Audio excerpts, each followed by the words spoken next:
Saudi আরব রিয়াদের অবস্থা খুবই খারাপ। আপনার কিছু মাফিয়া চক্র আছে যারা আপনাদের মার্কেট থেকে তুলে নিয়ে যায়।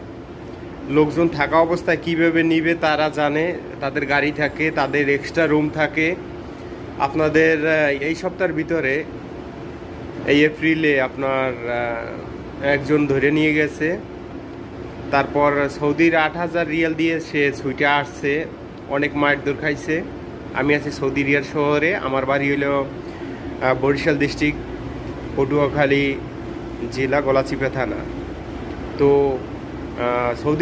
সৌদি আরবের অবস্থা খুবই খারাপ। যারাই আসেন সৌদি আরব মার্কেট কোথায় কাজ করতেছেন, কী কাজে আসতেছেন, ভালোভাবে জেনে আসবেন। কাগজপাতি ছাড়া রাস্তায় মনে করেন বের হওয়া অসম্ভব।